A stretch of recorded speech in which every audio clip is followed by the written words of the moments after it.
Hello everyone and welcome back to LiveFPL. We're going to be taking a look back at game week 34 and taking a look at game week 35. Let's get into it. So I'm going to start off by looking at the players I brought in this week. One a success, one I would say is probably going to be a failure in the end. I brought in Alonso and Mount for the Chelsea double against West Ham and Manchester United. Pretty decent overall. I mean, Alonso got a goal and an assist. It was very, very good from him. Definitely boosted me up the ranks. The unfortunate player was Mount. I mean, I was debating between captaining Mount and Salah, and if I didn't captain Mount, I probably wouldn't have brought him in. So that was definitely a mistake because now Coutinho has Norwich and 2 doubles. So I'm trying to debate what I'm going to do for next week with Mount. He might be coming out again for Coutinho. We'll talk about that in a minute. But yeah, Mount was overall, I would say, a pretty big disaster. I mean, he got 5 points, which is more than a majority of the players in my team. But could have been a lot better. I'm going to move on to the Liverpool trio now after their game against Everton. Everton looked absolutely terrible. I mean, they played like Atletico Madrid on steroids. They were diving all over the place, playing poorly, wasting time in the first half. It was a bit embarrassing. So I'm happy that Roberts was able to get on the score sheet. That was fantastic. Get the clean sheet as well. Trent and Robbo doing great things for me back there. 20 points between the two of them. Salah getting the assist for Robertson's goal was also great. I mean, watching Origi score was fun. It didn't really change anything for me, but definitely killed the game for Everton, so it was a little bit helpful. Looking in our net and looking at the Norwich-Newcastle game, I mean, one of the two players are probably going to score this week. It was basically either Puki's going to score and Dubravka's going to blank, or Puki's going to blank and Dubravka is going to get a clean sheet. And it was the Dubravka clean sheet that came out ahead. I mean, Pukki would have been a little bit better for us because of effective ownership, but it worked out pretty well overall. I would say that I'm looking forward to Pukki in the double game week, and other than that, he's probably going to be my bench most weeks. He might play next week against Aston Villa, but we'll have to wait and see. The Spurs boys were, again, another disappointing week. They drew to Brentford 0-0, no shot on target again. It's 2 weeks in a row for these guys. I'm getting concerned. I mean, hopefully they play better against Leicester. We'll have to wait and see. I mean, that game really decides whether I'm keeping them. Like, Kulusevski could potentially go to potentially like trying to get like Saka in or something like that, or I'm not sure what I'm going to do with him yet, but he's definitely somebody that's on the chopping block just because of the way that Spurs have been playing. I mean, if they're not taking shots, how are we going to get any return? And then Rafinha, not doing anything, 0-0 against Aston Villa. At least he played, got the clean sheet. Weghorst getting an assist in his game. I was pretty excited about that, considering that Weghorst is not owned by many players.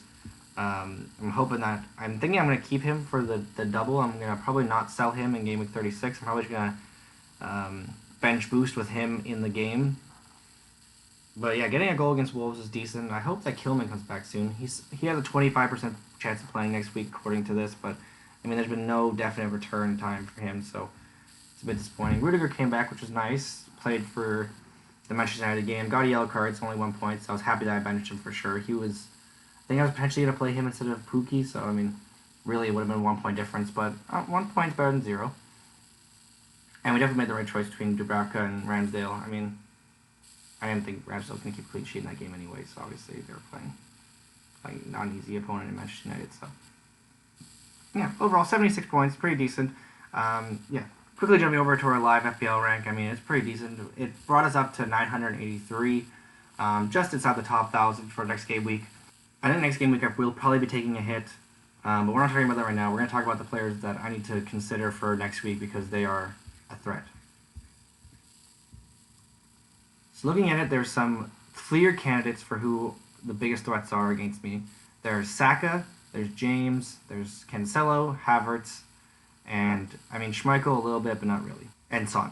So out of all of those players, I don't think Havertz is going to be that big of effective ownership next week. I think he's just that because of the double. I think that he'll probably go down to like 20 or 30 again. So I'm not worried about him. James I'm a little bit worried about, 60% ownership. I don't think he's going anywhere, so I think that he could potentially be a problem. But the one that I'm more concerned about and the one that I'm definitely going to be getting next week is Cancelo. I want to get him in my team. I think I need to get him in my team. I know Leeds is not necessarily an easy game, but I think I just need to get Cancelo in this team to really round out the rest of the season, especially considering that Manchester City have confirmed their double in game week 36. So if I'm going to bench boost, I want to have as many Manchester City players in as possible. I'm probably only going to be able, unfortunately, to fit one in, but better than 0. Saka is a player I'm definitely considering. I'm not sure exactly how I'm going to fit him in just because I don't have that many transfers left until game week 36. And after game week 36, I just don't see the point of bringing in Arsenal players. They're decent, but they're just not the best. So with 0 transfers made, this is the team going into next week. It's looking decent. I mean, could be some better players. I think the Liverpool game against Newcastle could do really well for us. Try to ignore Dubravka. I'm going to be probably taking him out this week as well. We got triple Chelsea against Everton, which could be a good game for them. I'm worried about benching and rotation, considering that they have games coming pretty thick and fast, especially with the Champions League, the FA Cup final coming up. So there are players that could potentially get benched. I'm not worried about the Spurs players getting benched. I think Leicester at home is a decent game for them, especially Kane's record against Leicester is pretty ridiculous. First against Watford. I mean, Watford is just not a great team defensively, but also Burnley are not the best attacking team. And then Pukki, Aston Villa away. Not an easy game, but I just think it's better than Martinelli being on the bench and Rafinha probably at most getting a penalty against Manchester City. That's like the best they can ask for. So, yeah, that's what the team is lining up right now. I'm going to go to quickly look at our transfer plans. Okay, so looking at the team, this is what the team is currently lined up like. These are the transfers I'm looking to make. Dubravka out for Foster. Mount out for Coutinho. I know, I just brought Coutinho out last week for Mount. That was mostly just for captaincy reasons. That was really the only reason I would ever take Coutinho out, was for the captaincy reason to bring in Mount. He also lost some value, so I think he lost like 0.3 in value, so it's probably, I mean, obviously team value doesn't really matter at this point. We've got 3 weeks left, but better than losing the value. And then the other transfer I'm considering for a -8 is Rudiger out for Cancelo. Now I play Cancelo over Pukki, and this would be the team. And then Pukki would be first on the bench. So this is a team going into game week 35. I think this is a team I'm probably going to be playing with, but looking at game week 36, this is what the double game week looks like. I'm going to be bench boosting this week because I don't have any other bench boost team that I would like. Martinelli's coming out. I think he's going to come out for Dewsbury Hall. Potentially Gordon, one of the two. Not sure which one yet.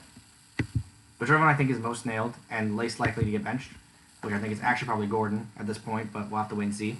And I'm taking Kilman out. I have 5.4 million in the bank. The 2 players I'm considering are Cash and somebody cheap like Fofana. I think it's probably going to be Cash, though. That's going to be my bench boost team. And the reason that this team is my bench boost team, and the reason I'm bringing these type of players, is because for game week 37, we can look. We've got 4 doublers. Probably bench Kulusevski against Burnley. And this is what the team would look like for game week 37, with 0 transfers. So I could bring another double game weeker. I could bring in Schmeichel for Ramsdale. I could bring in, I don't know, maybe try to somehow find a way to get another double game week player in here somehow. Like maybe take out Kulusevski for, I don't know, somebody from Everton, like Gray or something like that. I don't know. But this is what the team would look like for game week 37. Probably actually wouldn't make any transfers. I'd probably just roll it and then have 2 free transfers for game week 38. So I mean, this is how the team would line up for game week 38. But I mean, we don't really want to be playing Coutinho, so Coutinho would probably come out. And these are probably the 2 transfers I'd make to finish the season off. I'd bring Saka in against Everton at home because Everton have been playing pretty poorly, and I know they will be fighting to save their life from relegation in that final game probably, but I just think that Arsenal will probably dispose of them. And then Watford against Chelsea, that's a clean sheet for Chelsea every day of the week, let's be honest. So I'm bringing in Thiago Silva. It's the only one I can afford. I have 0 money in the bank. That's what the current transfer plans look like. I mean, the last 2 game weeks are very finicky. They could easily be changed. But that's what I'm going with right now. Okay, so according to Fantasy Football Hub, this is what my team looks like. This is what the projected score is. It's 63.1. I have Kane captain here. I don't know how to fix it. It should be Salah. Take about 0.8 off. So it's about 62 points. Pretty decent game week in my opinion, if that is to what's come to fruition. Foster apparently going to get the same amount of points as Ramsdale, which is a bit disappointing according to these statistics, but we'll see what it is. According to the votes on the left, most people are going with Salah captain. Decent amount going for Son and Kane, though, so definitely keep those in mind. I think that they'll still be under 100% ownership, but it'll be pretty close. And yeah, hopefully the team can do this, and hopefully my team can do well and get me lots of points.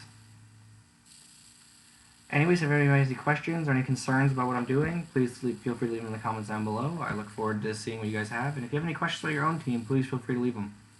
With that said, I look forward to hearing back from everybody. Please feel free to like and subscribe. And hope everyone has a good week. Thanks. Cheers, everybody.